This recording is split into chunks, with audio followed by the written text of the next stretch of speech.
کہا کرتا ہوں کہ جب بچوں کو خرچی کے پیسے دیں تو اس وقت ہی ان کو تھوڑے سے زیادہ دیں اور ان کو کہیں کہ یہ کسی اپنے کمزور دوست کو دینا، راستے کے اندر کوئی سائل ہوا تو اس کو دینا، اور وہ بھی ان کی عزت نفس کا خیال رکھتے ہوئے۔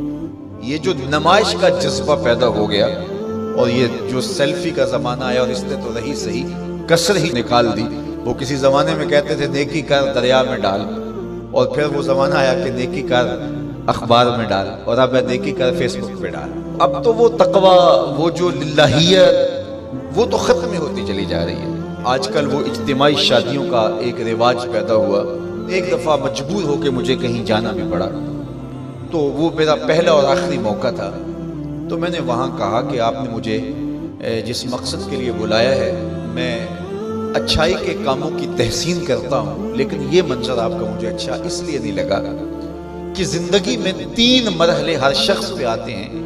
جب وہ مہمان خصوصی ہوتا ہے، جب وہ پیدا ہوتا ہے، کالا کلوٹا بھی کیوں نہ ہو، سارے اسے دیکھنے آتے ہیں۔ جب وہ عروسی کا جوڑا پہنتا ہے، چاہے مرد ہے چاہے عورت، تو اس وقت بھی سارے لوگوں کی نگاہ کا مرکز ہوتا ہے۔ اور تیسرا، جب سفید کفن اوڑھ کے آخری منزل کی طرف چلتا ہے تو سارا شہر کہتا ہے چلو اس کا منہ دیکھائیں۔ بلکہ اس کا یہ پروٹوکول ہے کہ امام کعبہ بھی ہو تو وہ پیچھے کھڑا ہوگا، اس کے جنازے کو آگے رکھا جائے گا۔ یہ اس کا اعزاز ہے، یہ اس کی تقریب ہے۔ وقت کا غوث بھی ہو تو وہ بھی پیچھے کھڑا ہوگا، اس کا جنازہ آگے رکھا جائے گا، یہ اس کا اعزاز ہے۔ تو میں نے کہا یہ 3 موقع ہوتے ہیں، کسی کمزور سے کمزور، غریب سے غریب، عاجز سے عاجز شخص کے لیے بھی عزت کے۔ اور آج آپ نے ان سے یہ موقع بھی چھین لیا کہ اسٹیج کے اوپر مخیر حضرات بیٹھے ہیں، اور ایک قطار میں بیٹیاں بیٹھی، اور ایک قطار میں جو ہے وہ دلہے بیٹھے ہیں، اور ان سب کے رشتہ دار سامنے، باراتی 20-20 40-40 لوگ آئے ہوئے ہیں۔ تو ان سب کی غربت کا ہم عملاً مذاق اڑا رہے ہیں۔ آج یہاں میں کسی کے چہرے کے اوپر خوشی نہیں دیکھ رہا۔ اگر مسکراہٹ ہے تو وہ مصنوعی مسکراہٹ ہے۔ کاش کہ ان کے ماں باپ کے گھروں میں جا کر کے تنہائی کے اندر ان کی مدد کرتے، اور یہ بیٹیاں اپنے گھر سے نکلتی اور ماجرا ہوتا۔ اب ان کی غربت کا گواہ آپ نے کتنے لوگوں کو بنایا، اور صرف اپنے اشتہار کے لیے۔ تو یہ مزاج پیدا کریں، عزت نفس نہ کسی کی مجروح ہونے دے۔ سب سے قیمتی شے انسان کی عزت ہوتی ہے۔ کبھی آپ نے دیکھا ہو بارش پڑی ہو اور کیچڑ ہو اور کوئی بندہ پھسل کے گر جائے تو وہ بعد میں دیکھتا ہے کہ مجھے چوٹ آئی ہے کہ نہیں، پہلے یہ دیکھتا مجھے کس نے دیکھا تو نہیں۔ اس کا مطلب یہ ہے اس کو اپنی جان سے عزیز اپنی عزت ہے۔ تو مت کسی کی عزت پہ انگلی اٹھائیں، مت کسی کی تذلیل کا سبب بنے، مت کسی کی رسوائی کا ذریعہ بنے۔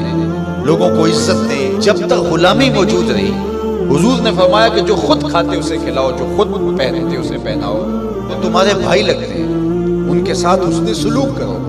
جبکہ وہ آقا کا جوتا بغیر اذن کے چھو لیتے تھے تو آقا اس پہ بھی کوڑے مارتا تھا۔ لیکن میرے حضور علیہ السلام معراج سے واپس پلٹتے اور کہا بلال تو کون سا نیک عمل کرتا ہے، میں نے جنت میں تیرے قدموں کی آہٹ سنی ہے۔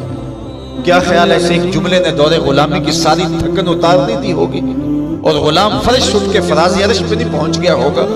یہ عزت دی ہے۔ علامہ اقبال علیہ رحمہ نے وہ جو ابو جہل کا کعبے کے پردے کو پکڑ کے زاروں کے تار رونا ہے اور حضور کے خلاف رب سے شکایت کرنا ہے، وہ لکھا ہے۔ تو اس میں جو شکایتیں لگاتا ہے ابو جہل کعبے کے غلاف کو پکڑ کے، تو اس میں ایک شکایت یہ لگاتا ہے کہ از محمد سینہ ما زار زار، ہمارا سینہ بڑا دکھی ہو گیا ہے، اس شخص نے تو ہمارے نظم کو خراب کر دیا ہے۔ با غلام خیش بر یک خان نشست، یہ جو دین لے کر آیا ہے اس دین کے اندر یہ سبق ہے کہ غلام اور آقا ایک دسترخوان پہ بیٹھیں گے، اور اگر غلام اور آقا ایک دسترخوان پہ بیٹھ جاتے ہیں تو پھر کہاں گیا ہمارا قریش کا سردار ہونا؟ تو یہ تو ہمارا سب سسٹم تلپٹ ہو جائے گا۔ لیکن میرے حضور یہ دین لے کر آئے تھے، انسان کی بنیادی عزت کو بحال کرنا تھا۔